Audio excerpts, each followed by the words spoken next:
우리 한번 기도하고 우리 말씀 나누겠습니다. 사랑하는 하나님, 여기 하나님의 그 예배를 간절히 사모하는 사람들이 가득 있습니다. 먼 진주에서까지 사랑하는 교회와 또 예배를 섬기기를 간절히 원하는 마음도 담겨 있고, 날밤을 새워서 피곤한 가운데도 예배를 준비하는 손길도 있으며, 또 어려운 가운데 여건이 되지 않아도 예배를 드려야 살기에 예배를 드리러 온 사모하는 심령도 있습니다. 우리 예배를 기뻐 받으시고 말씀으로 임하여 주시옵소서. 생명의 양식이 가득한 이 자리가 되게 하여 주시옵시고, 한 사람도 빠짐없이 말씀으로 인해 힘을 얻게 하시고, 하나님의 역사가, 하나님의 소망이, 하나님을 향한 노래가 가득한 이 자리가 되게 하여 주시옵소서. 우리와 함께 하시고 우리에게 한없는 은혜로, 놀라운 은혜로 축복하여 주실 그 하나님께 감사와 찬양을 올려드리오며, 사랑하는 우리 주님 예수 그리스도 이름으로 기도드리옵나이다. 아멘. 네, 사람의 몸에는 근육이 있지 않습니까? 근육은 수익근과 불수익근이라는 게 있습니다. 여러분 들어보셨습니까? 수익근이라는 거는 우리가 우리의 의지로 이렇게 움직이는 근육을 수익근이라고 합니다. 예를 들면 방금 보여드렸듯이 팔 근육을 수익근, 어깨 또 입술, 혀의 근육을 수익근이라고 합니다.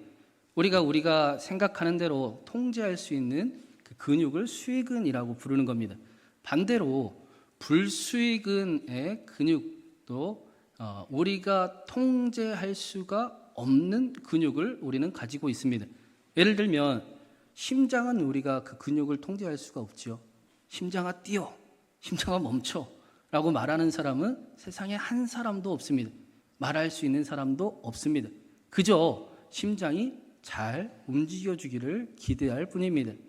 소화를 시킬 때도 소화기 내장에 있는 근육이 잘 움직여줘야, 그래야 우리가 소화를 잘 시키고 영양분을 흡수할 수가 있습니다.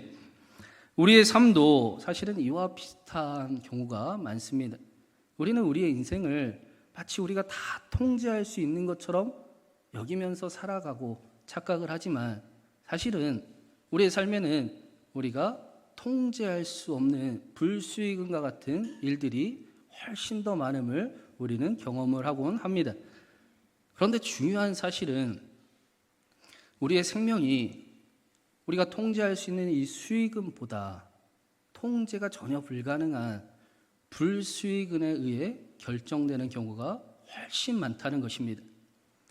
아무리 좋은 재료를 가지고 맛있는 음식을 차려서 꼭꼭 씹어 먹어도 소화기관이 잘 움직여주지 않으면 영양분을 흡수할 수 없을 뿐 아니라 소화시킬 수도 없습니다. 단잠을 자기 위해 미리 준비를 하고 깨끗이 씻고 깨끗한 옷으로 갈아입고 미리 잠자리에 누워도 우리가 다음날 아침에 개운하게 깨어날 수 있는 이유는 심장이 밤새 잘 움직여주기 때문입니다. 그래서 이 불수익은에 대해서 아는 일은 굉장히 중요한 일입니다. 우리의 인생에도 우리가 통제하지 못하는 불수익은과 같은 일이 있음을 인정하는 삶이 지혜로운 삶입니다. 오늘 말씀에서는 예수님께서 우리가 예수님을 믿을 때 우리에게 불수익은 같은 삶이 자연스럽게 이루어지는 것을 오늘 우리에게 말씀을 해주고 있습니다. 우리 23절부터 한번 같이 읽어보겠습니다. 23절 말씀입니다. 그날에는 너희가 아무것도 내게 묻지 아니하리라. 내가 진실로 진실로 너희에게 이르노니 너희가 무엇이든지 아버지께 구하는 것을 내 이름으로 주시리라. 그날에는 너희가 아무것도 내게 묻지 아니하리라. 그날은 예수님의 십자가와 부활을 경험한 그날, 그 후를 이야기하는 것입니다. 예수님의 십자가와 부활을 경험한 제자들은 이제 예수님께 아무것도 묻지 않게 될 것입니다. 왜 그렇습니까? 하나님의 사랑이 이제 완전히 믿어지기 때문입니다. 하나님께서 자신들을 책임지실 것을 알기 때문에 질문이 사라지는 것을 경험하게 됩니다. 우리가 마치 자는 동안 심장이 뛸까 말까, 소화기관이 잘 움직여줄까 안 움직여줄까 묻지 아니하는 것처럼 부활하신 예수님을 만난 사람들은 근본적인 질문이 사라지는 것을 경험을 합니다. 질문이 사라지고 오히려 그 대신에 살아갈 이유를 경험하며 살아가게 됩니다. 지난주의 말씀에서 예수님께서 예수님의 그 십자가와 부활을 여인의 그 해산의 고통으로 비유를 해 주셨습니다. 해산의 고통이라는 것은 죽음을 감당하는 그 사랑을 의미했습니다. 이미 죽음을 경험하고 나서 얻게 되는 그 죽음을 두려워하지도 아니하고 오히려 뛰어넘는 두려움 없는 사랑을 의미했습니다. 그래서 예수님을 믿는 사람들은 이 사랑을 믿는 사람들입니다. 세상을 창조하신 하나님이 저와 여러분을 죽기까지 사랑하심을 아는 그 믿음을 가진 사람들입니다. 하나님께서 내 삶을 책임지시고 나를 정말 사랑하시며 나를 가장 좋은 길로 선한 길로 인도하심을 아는 사람들입니다.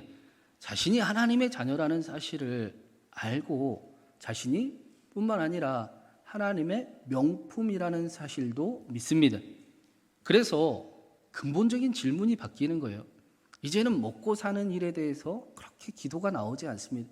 오히려 하나님, 내가 어떻게 하나님을 위해 살아볼까요? 하나님, 나를 통해 무엇을 가지고 기쁨이 되기를 원하십니까? 하나님, 내가 어떻게 하나님의 멋진 삶을 나타내 볼까요? 라는 그런 질문을 기도로 던지며 살아갑니다. 그래서 하나님의 사랑이 하나님의 아들로부터 나온 것임을 아는 사람은 자신의 삶을 대충 살지 않습니다. 넘어지면 안 된다는 얘기가 아닙니다. 실수하면 안 된다는 얘기가 아닙니다. 그러나 포기하지 않습니다. 절대로 대충 살지 않습니다. 자신의 삶을 걱정으로 가득 채우며 살아가지도 않습니다. 불평불만을 하면서 소중한 내 하루를 빼앗기지도 않습니다. 오히려 삶의 여러 가지 어려움과 근심과 또 자신의 연약함을 매번 만나게 되지만 그렇기 때문에 더 하나님을 찾으며 살아가게 됩니다. 나는 누가 뭐라 해도 하나님의 자녀이고 나는 하나님이 나를 통해 하나님의 이루실 사람임을 분명하게 알고 있습니다. 이러한 삶을 예수님께서 24절에 너희가 지금까지는 내 이름으로 구하지 아니하였으나 구하라 받으리니 너희 기쁨이 충만하리라 라고 말씀하십니다. 하나님을 사랑하는 사람들, 하나님의 사랑을 믿어지는 사람들, 예수 그리스도를 믿는 사람들은 반드시 자연스럽게 기도가 흘러나오며 하나님을 찾는 삶을 살아간다라는 것입니다.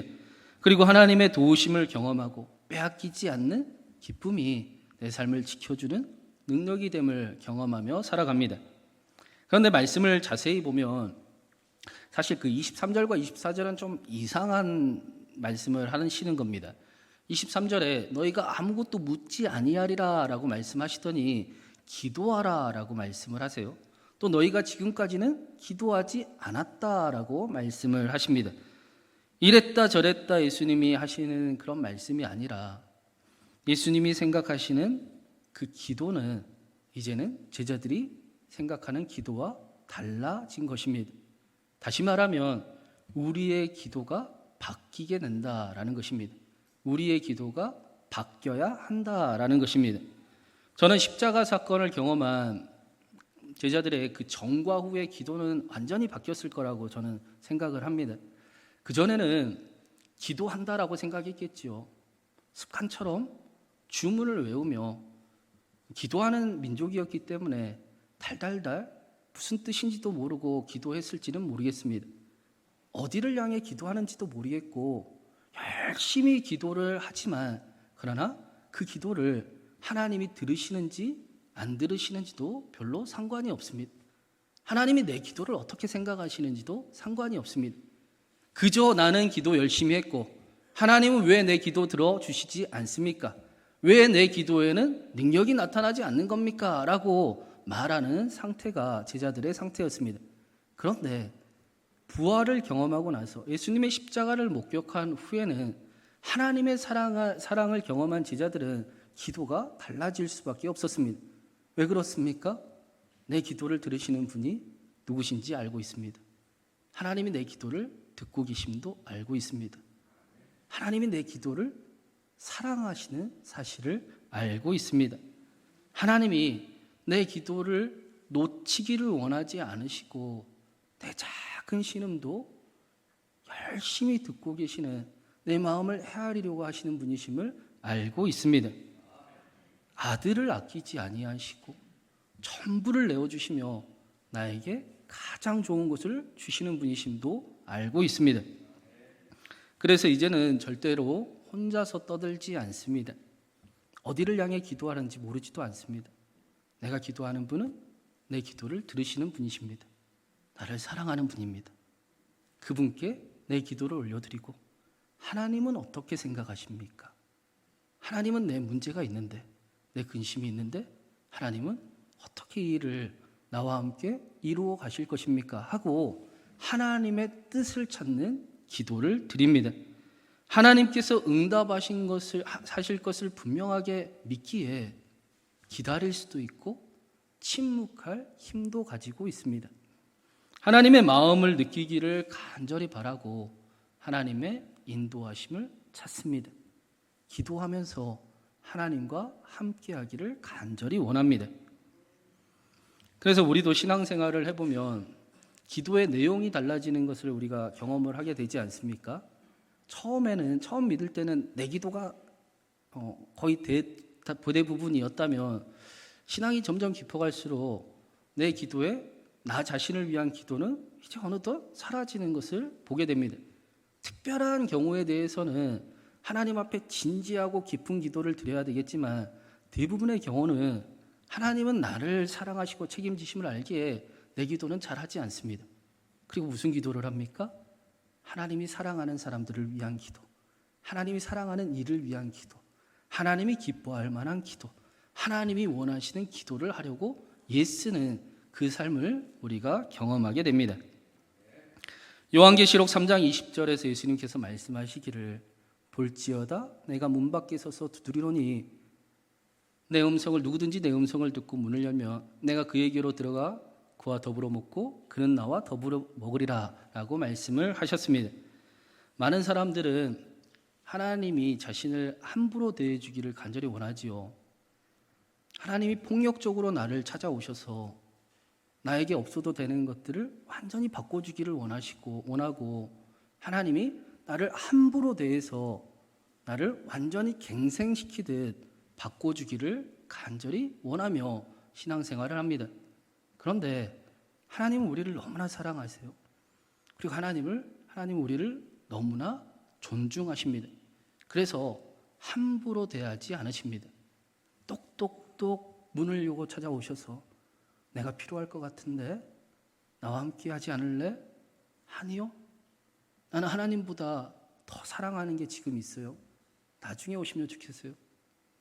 다음에 또 톡톡톡 울음소리가 들리는 것 같은데, 좀 심각한 일이 있는 것 같은데, 내가 도와줄 수 있을 것 같은데, 내가 들어가도 되겠니?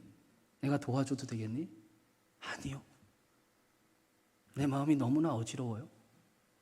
내가 그거 도와주려고 하는 거예요. 아니요. 깨끗해지면 오세요. 또 톡톡톡 내 마음의 문을 두드리면서 더 이상 방치하면 안 될 것 같은데 이제는 나와 함께 하면 좋겠다. 더 가면 정말 큰일이 날 것 같은데 내가 도와줄 수 있어. 내가 함께하는 것을 그렇게 두려워하지 마. 어렵지도 않아. 마음 문을 열고 나와 함께하면 내가 하는 일을 경험하게 될 거야. 나를 기대해봐. 하나님께서는 지금도 우리의 문을 두드리시고 우리가 문을 열기를 간절히 원하고 계십니다. 우리가 기도하는 가장 큰 이유는 하나님이 우리를 너무나 사랑하시고 존중하셔서 함부로 대하지 않으시기 때문에 하나님을 초대하는 일이 기도이기 때문입니다. 하나님을 초대해야 하기 때문입니다. 오늘 말씀을 보니까 제자들이 예수님의 말씀을 잘 이해하는 것 같이 대답을 해 보입니다. 우리 29절과 30절 같이 한번 읽어보겠습니다. 29절 30절입니다. 제자들이 말하되 지금은 밝히 말씀하시고 아무 비유로도 하지 아니하시니 우리가 지금에야 주께서 모든 것을 아시고 또 사람의 물음을 기다리시지 않는 줄 아나이다. 이로써 하나님께로부터 나오심을 우리가 믿사옵나이다. 제자들이 예수님께 예수님 이제 우리가 알았습니다. 예수님은 다 아시네요. 사람이 묻지 않아도 예수님은 다 알고 계시는 분이시네요. 예수님은 나보다 나를 더 잘 아시고 그리고 예수님은 하나님께로부터 오신 분이 맞네요. 우리가 믿습니다. 우리가 예수님과 함께 하겠습니다. 라고 이야기를 합니다. 마치 베드로가 예수님께 주는 그리스도시요 살아계신 하나님의 아들이시나이다 라고 고백했던 것처럼 지금 멋진 고백을 마지막 순간에 이제 16장 오늘 말씀이 마지막 말씀이지 않습니까? 17장은 예수님의 기도가 나오고 18장에 예수님은 붙잡혀 이제 십자가에 달리실 겁니다. 이 땅에서의 마지막 그 순간에 제자들이 예수님께 우리가 예수님 믿습니다. 예수님 따라가겠습니다. 라고 멋지게 고백을 합니다. 그러나 우리는 베드로의 그 멋진 고백이 너무나 귀하고 너무나 멋졌지만 온전하지 못했음을 우리는 알고 있습니다. 지금 제자들이 드리는 예수님 믿습니다. 예수님 계시면 되겠습니다. 예수님 내가 온전히 믿습니다. 라고 했던 그 멋진 기도가 온전한 고백이 아니었음을 우리도 잘 알고 있습니다. 예수님도 알고 계셨습니다. 그래서 31절 32절에 이제는 너희가 믿느냐? 그러나 너희가 각각 나를 떠날 것이다. 나를 혼자 두게 될 것이다. 그때가 곧 오리니 바로 지금이다 라고 말씀을 하십니다. 그렇다고 제자들의 고백이 가짜라는 말씀이 아닙니다. 제자들의 믿음을 무시하는 말씀도 아닙니다. 예수님은 오히려 제자들의 연약함을 알고 계셨던 것입니다. 예수님은 이후에 제자들에게 찾아오는 그 불수익음과 같은 제자들이 통제할 수 없는 그 수많은 일들이 함께할 것을 알고 계셨던 것입니다. 우리도 마찬가지입니다. 우리도 제자들과 마찬가지로 하나님 앞에 제법 멋진 고백을 하지 않습니까? 하나님이 최고입니다. 하나님만 영광 받으시옵소서. 만왕의 왕 예수 그리스도. 내가 예수 그리스도를 위해 살겠습니다. 예수 그리스도만 계시면 됩니다. 이런 고백을 우리 역시도 하나님 앞에 성령에 감동되어 우리도 멋지게 드리고 터져나오곤 합니다. 그런데 예배가 끝나고 저문을 나가면 어떻습니까? 저문을 나가면 또다시 넘어지는 우리 자신을 우리는 발견할 때가 너무나 많습니다. 우리가 통제할 수 없는 그 수많은 일들로 인해 예수님을 배반할 때도 우리는 경험하곤 합니다. 그렇다고 우리의 믿음이 가짜여서 그런 것이 아닙니다. 제자들처럼 여전히 우리에게 연약함을 가지고 있고 우리가 통제할 수 없는 일이 우리에게 있기 때문입니다. 그래서 예수님이 마지막에 33절에 이렇게 말씀하시는 거예요. 우리 33절 말씀 마지막으로 같이 읽겠습니다. 이것을 너희에게 이르는 것은 너희로 내 안에서 평안을 누리게 하려 함이라. 세상에서는 너희가 환난을 당하나 담대하라. 내가 세상을 이기었노라. 예수님께서 저와 여러분에게 세상에서 환난을 당할 것이다. 너희의 연약함을 너희는 아직도 경험할 것이다. 너희가 통제할 수 없는 수많은 일들이 너희를 어렵게 하고 근심하게 하기도 할 것이다. 그렇기 때문에 반드시 기억할 일이 있는데 내가 세상을 이겼다. 담대하라. 나와 함께하자. 그렇게 말씀하십니다. 우리가 요한계시록에서도 예수님께서 사도 요한에게 똑같은 말씀을 하심을 우리가 보았습니다. 사도 요한에게 요한계시록 1장부터 3장까지 7교회의 모습을 보여주시면서 이 땅의 교회들에게 저와 여러분에게 여전히 위험이 있고 곤란이 있고 유혹도 있고 시험도 있어서 넘어질 때가 있음을 보여주셨습니다.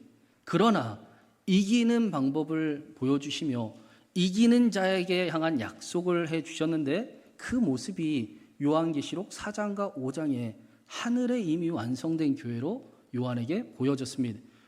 저와 여러분에게 말씀으로 이미 이긴 모습을 우리에게 보여주셨습니다. 하늘에 있는 완성된 교회, 힘이 이루어진 교회를 두 번째 환상으로 보여주시면서 이 땅에서의 비록 여전히 고난과 어려움이 함께하지만 그러나 우리는 이미 이겼다. 이긴 경기를 하는 중이다. 라는 사실을 요한에게, 저와 여러분에게 알게 하시는 것입니다. 지금 고난을 받고 있다고 너무 실망하지 말아라. 그 고난은 반드시 끝날 것이다. 지금 어려움을 겪고 있다고 절대로 포기하지 말아라 하시면서 하늘에 있는 그 일을 저와 여러분에게 예수님께서 내가 세상을 이기었으니 담대하라 라고 말씀을 하십니다. 예수님께서 이 일을 요한에게 보여주시면서 마땅한 일이라고 하셨어요. 우연히 일어날 일이 아닙니다. 어쩌다가 한번 일어날 일도 아닙니다. 좋은 일이 일어날지도 몰라 하며 추측할 일도 아니고 예수님께서 이미 이루신 일이다라고 분명하게 말씀해 주십니다. 이 말씀을 드렸던 그 요한이 얼마나 위로가 됐을지 한번 상상을 해보시기 바랍니다. 노년에 밤모섬에 유배를 당해 있었습니다. 고난 가운데 있어서 내 말년이 왜 이런 모습인가, 그렇게 실망하고 또 포기할 수도 충분히 있을 텐데 하나님께서 아니, 이미 완성된 하늘을 보여주시면서 아니야, 그 고난은 반드시 끝이 날 것이고 너를 통해 나는 더 영광을 받을 것이고 과정 중에 있음을 분명하게 기억하라. 어려움이 있다고 포기할 필요가 전혀 없다.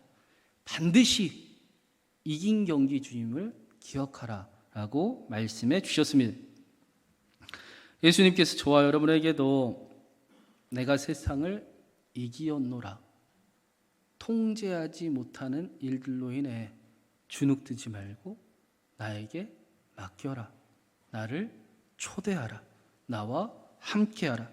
나와 함께하는 사람들은 이긴 경기 주임을 명심해라. 담대해라. 힘을 내라. 용기를 가져라 라고 말씀하시는 것입니다. 감리교 신학대학교에 은퇴하신 이독주 목사님이란 분이 새롭게 하소서라는 방송에 나온 그 영상을 제가 본 적이 있어요. 이독주 목사님은 감리교에서 이렇게 신학생들을 공부를 시키다가 40년을 이렇게 교수 생활을 하시다가 이제 은퇴를 하셨습니다. 이 목사님이 은퇴를 하시고 한두 달 지났을 때 사순절 기간이었는데 기도를 하시고 이제 기도를 마치고 산책을 가야지 하고 일어나는데 그 순간 저 깊은 그 목사님의 내면에 어떤 소리가, 속삭임이 들리는 거예요. 그래서 멈춰서 이렇게 어떤 마음인가 하고 보았더니 하나님께서 네가 나를 알아? 그렇게 말씀하시는 거예요. 너 나를 알아? 너 진짜 나를 아니? 한 달 동안 이 목사님이 너무 멘붕이 오는 겁니다. 명색이 자신이 모태신앙이고 목사이고 신학교에서 신학생들을 키운다고, 목회자를 양성한다고 40년이나 가르쳤고 하나님에 대한 그 소개를 한다고, 알려준다고 신학책을 수없이 썼는데 하나님께서 너 나를 알아? 그 음성에 자신 있게 네 압니다 라고 대답을 할 수가 없더라는 거예요. 그래서 한 달 동안 멘붕이 오면서 자신의 모습을 보니까 아는 신용을 해왔었습니다. 아는 척을 해왔었습니다. 얼마나 가식적이고 얼마나 예배드리는 척하고 얼마나 자신의 그 모습이 위선적이고 가증하였는지 심하게는 내가 껍데기로 살아왔구나 라는 그런 고백을 하나님 앞에 드리게 하시는 거예요. 그렇게 한 달 동안 하나님 앞에 부끄러움 속에 그렇게 서 있는데 하나님이 그 부끄러움을 바꿔주시더래요. 내가 나를 알아? 그 고백이, 그 말씀이 이제부터 알면 됩니다. 이제부터 알아보자. 그래, 이제부터 내가 진짜 하나님을 알아보자. 하나님과 함께 진짜 살아보자.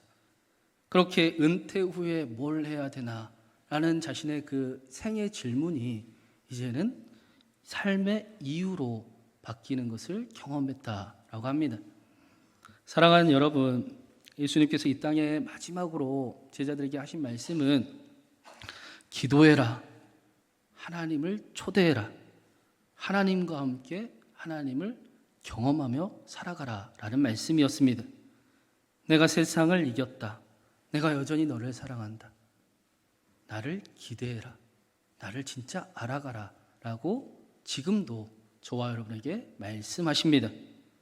불수익은같이 우리를 통제할 수 없는 수많은 일들 속에 하나님을 초대하는, 기도하는 저와 여러분의 삶이 되고 하나님이 주시는 그 평강과 은혜가 능력으로 나타나는 그런 저와 여러분의 삶이 되기를, 이제부터는 진짜 예수님을 더욱 알아가는 저와 여러분의 삶이 힘이 있는, 능력 있는 삶이 되기를 주님의 이름으로 축원합니다.